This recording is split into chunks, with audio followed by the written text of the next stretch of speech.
प्यारे विद्यार्थियों, Vidya Bharati education group की ऑनलाइन क्लासों में आपका हार्दिक स्वागत। मैं बहादुर सिंह, हिंदी व्याख्याता। आज आपको इस क्लास में हिंदी भाषा की सबसे छोटी इकाई वर्ण विचार के बारे में बता रहा हूँ, जो कक्षा 6 से लेकर के 12वीं क्लास तक उपयोगी टॉपिक है, जो आपके लिए काफ़ी हद तक उपयोगी साबित होगा। तो आज हम पढ़ते हैं वर्ण विचार के बारे में। देखो, वर्ण की सबसे पहली बात तो यह है कि वर्ण होता क्या है, इसकी क्या परिभाषा होती है। तो वर्ण की बात यह है कि वह सबसे छोटी ध्वनि जिसके और टुकड़े नहीं किए जा सकते, उस सबसे छोटी ध्वनि को वर्ण कहते हैं। अर्थात सीधी सी बात यह है कि वर्ण वह सबसे छोटी इकाई होती है कि जिसके आप और टुकड़े नहीं कर सकते। जैसे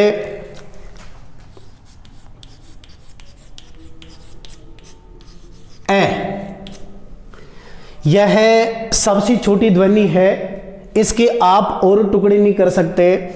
इसी प्रकार जैसे क, ये एक व्यंजन है, ये एक स्वर है, लेकिन दोनों ही वर्ण की श्रेणी में आते हैं क्योंकि दोनों ही सबसे छोटी ध्वनि है और दोनों के ही और टुकड़े नहीं किए जा सकते। इसी प्रकार जैसे प, जैसे ई आदि। तो ये तो है वर्ण, अर्थात सबसे छोटी ध्वनि जिसके और टुकड़े नहीं हो सकते उसे वर्ण कहते हैं। जैसे ए, क, पे, ई आदि। अब बात आती है कि हिंदी भाषा में वर्ण कितने होते हैं। तो हिंदी भाषा में वर्णों की कुल संख्या 44 होती है, यानी कुल वर्णों की संख्या 44 होती है, जिसे दो भागों में बांटा जाता है। यानी वर्ण दो प्रकार के होते हैं। वैसे कुछ विद्वान 3 प्रकार के भी वर्ण को मानते हैं, जिसमें पहला स्वर, दूसरा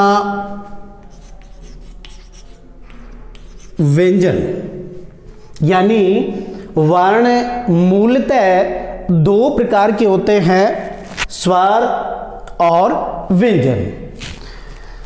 स्वरों की संख्या हिंदी भाषा में 11 होती है और व्यंजनों की संख्या हिंदी भाषा में कुल 33 होती है।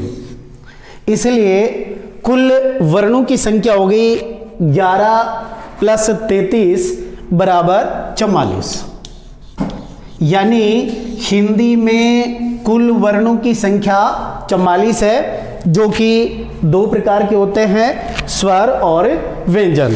स्वर 11, व्यंजन 33। अब बात करते हैं कि स्वर क्या होता है और ये 11 स्वर कौन कौन से होते हैं। तो स्वर किसे कहते हैं। तो एक ऑथेंटिक इसकी परिभाषा है, ऐसी ध्वनियां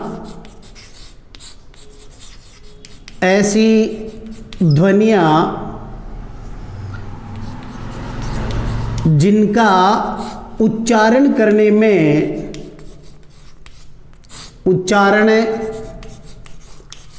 में किसी दूसरी ध्वनि की सहायता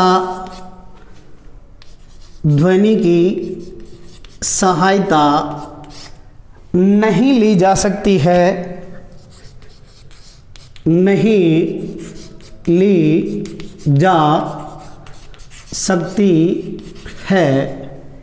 उन्हें स्वर कहते हैं। अर्थात ऐसी ध्वनियां जिनका उच्चारण करने में, अर्थात जिन ध्वनियों को बोलने में किसी दूसरी ध्वनि की सहायता नहीं ली जा सकती है उन्हें स्वर कहते हैं। इनकी कुल संख्या 11 होती है, जो इस प्रकार हैं, जैसे ए, आ, ई, ऊ, री, ए, आई, ओ और औ। स्वरों की कुल संख्या हिंदी भाषा में 11 है, जो कि इस प्रकार हैं: ए, आ, ई, ऊ, री, ए, आई, ओ, औ। अब इनमें कुछ विद्वानों का मानना है ये जो री है, अब हिंदी भाषा में इसका प्रयोग बहुत कम होता है। बहुत सारी जगह तो री को इस प्रकार भी लिखा जाता है, और इस ध्वनि की जगह अब एक नई ध्वनि का उपयोग किया जाता है, जिसे बोलते हैं आ। ए और ओ के बीच की ध्वनि, ये नया स्वर है।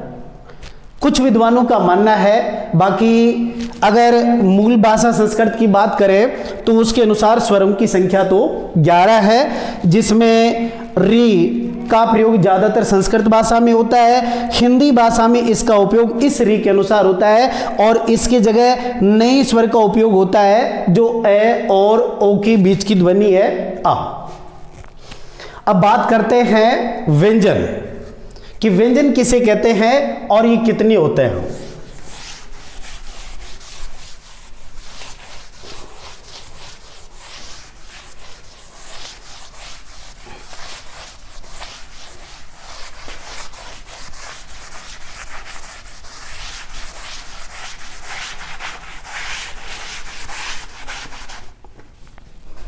व्यंजन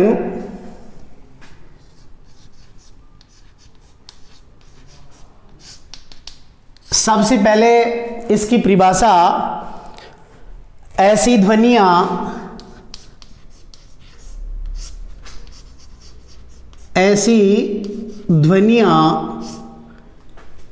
जिनका उच्चारण करने में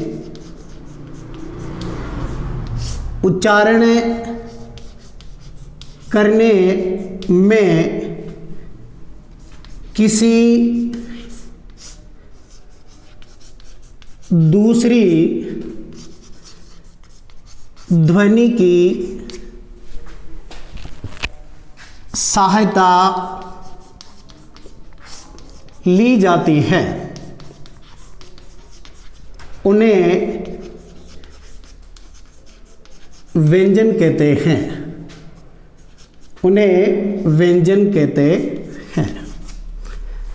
यानी व्यंजन की परिभाषा हो गई, ऐसी ध्वनियां जिनका उच्चारण करने में किसी दूसरी ध्वनि की सहायता ली जाती है, उसे व्यंजन कहते हैं। अर्थात व्यंजनों का उच्चारण करने के लिए, व्यंजनों को बोलने के लिए दूसरी ध्वनि की सहायता लेनी पड़ती है। यानी स्वर और व्यंजन दोनों में यही मूल अंतर है कि स्वर ऐसी ध्वनियां होती हैं जिनका उच्चारण करने में किसी दूसरी ध्वनि की सहायता नहीं ली जाती, और व्यंजन ऐसी ध्वनियां होती हैं जिनका उच्चारण करने में किसी दूसरी ध्वनि की सहायता लेनी पड़ती है। अब व्यंजन, हिंदी भाषा में व्यंजनों की कुल संख्या 33 मानी जाती है, जो कि इस प्रकार हैं, जैसे क वर्ग में 5, क, ख, ग, घ, अड़, च, छ, ज, झ, अण, ट, ठ,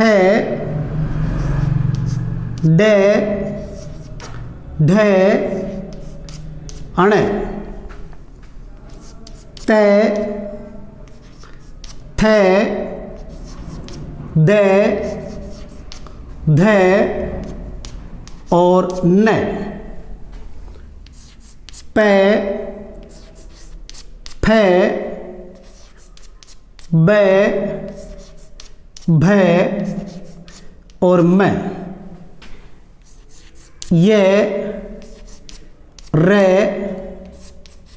ले वे,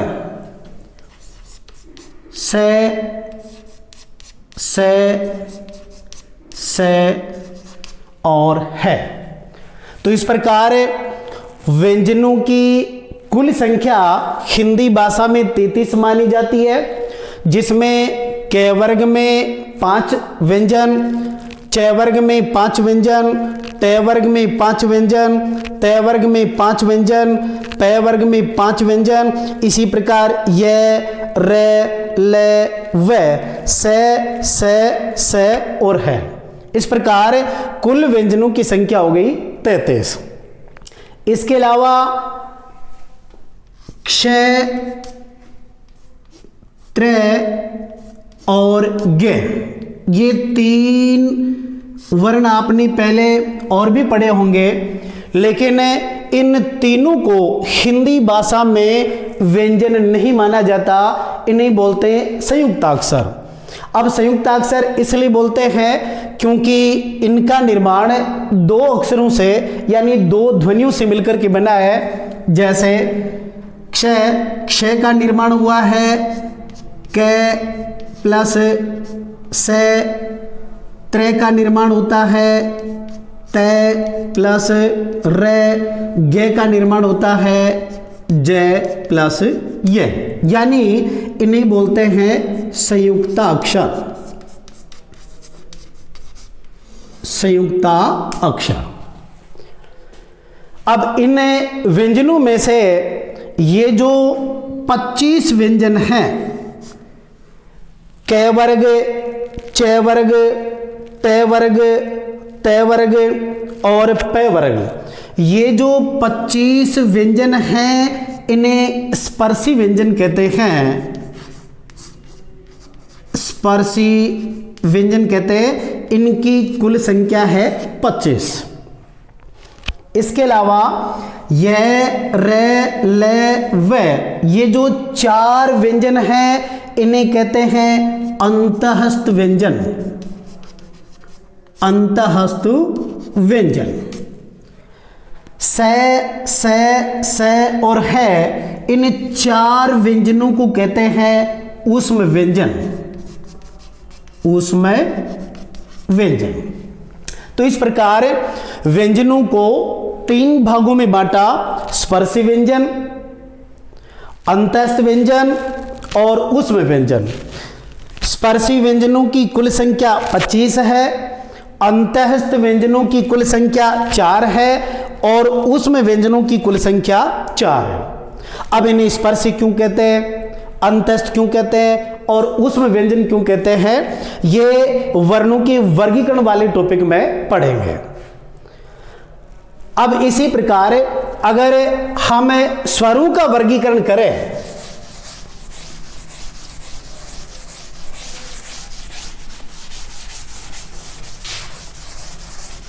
स्वरों का वर्गीकरण करें तो स्वरों की कुल संख्या तो आपको बताइए कि 11 होती है, जिसमें ए आ ई ऊ री ए आई ओ औ।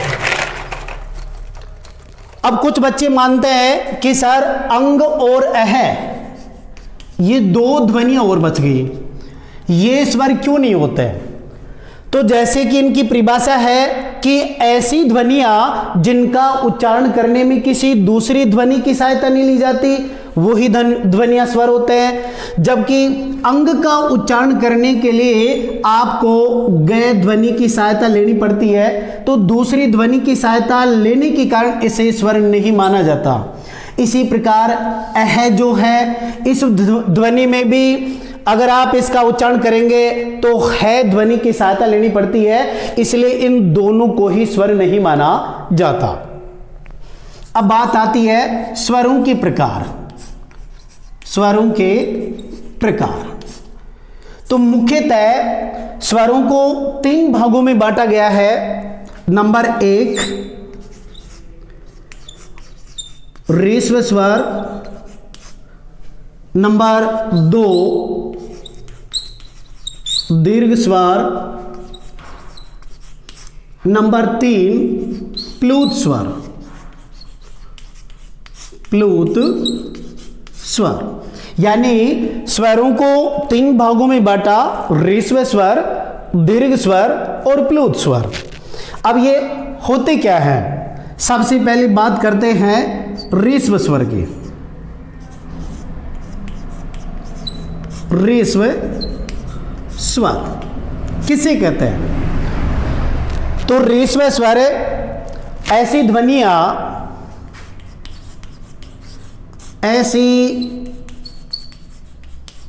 ध्वनियां, जिनका उच्चारण करने में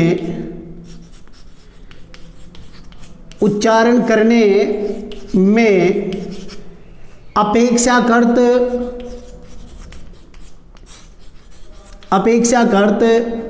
कम समय लगता है। कम समय लगता है, उन्हें ह्रस्व स्वर कहते हैं। ह्रस्व स्वर कहते हैं। मतलब इनका वर्गीकरण बोलने में लगने वाले समय के आधार पर किया है। ऐसे स्वर या ऐसी ध्वनियां जिनका उच्चारण करने में अपेक्षाकृत कम समय लगता है, मतलब जिनका उच्चारण सबसे कम समय में किया जाता है, उन्हें कहते हैं ह्रस्व स्वर। इनकी संख्या हिंदी भाषा में 3 मानी गई है। ए, ई और उ। इन 3 स्वरों को ह्रस्व स्वर माना जाता है। अब बात आती है नंबर 2 दीर्घ स्वर। दीर्घ स्वर इसकी परिभाषा होती है ऐसी ध्वनियां या ऐसे स्वर जिनका उच्चारण करने में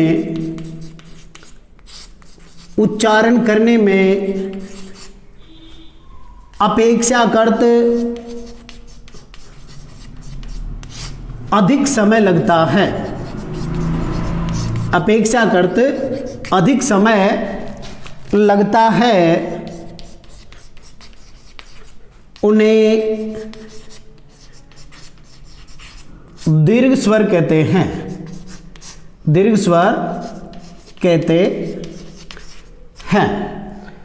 यानी दीर्घ स्वर की तुलना अगर आप ह्रस्व स्वर से करेंगे तो दीर्घ स्वर का उच्चारण करने के लिए, दीर्घ स्वर को बोलने के लिए जो समय लगेगा वो समय ह्रस्व स्वर के उच्चारण से अपेक्षाकृत ज्यादा लगेगा, इसलिए इन्हें दीर्घ स्वर कहा जाता है। इनकी संख्या हिंदी भाषा में 8 मानी गई है।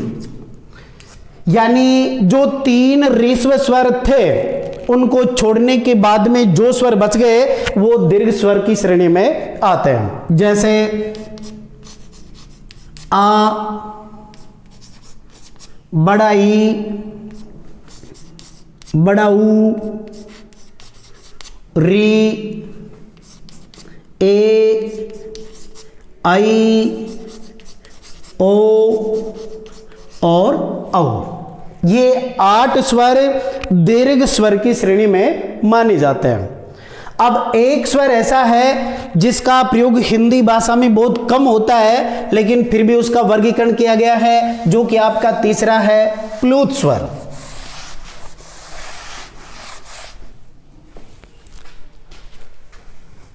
तीसरा प्लूत स्वर। हालांकि इसका उपयोग हिंदी भाषा में नगण्य है, बहुत कम है। जैसे ओम,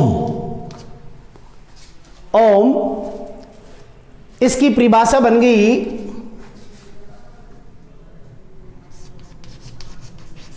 ऐसी ध्वनि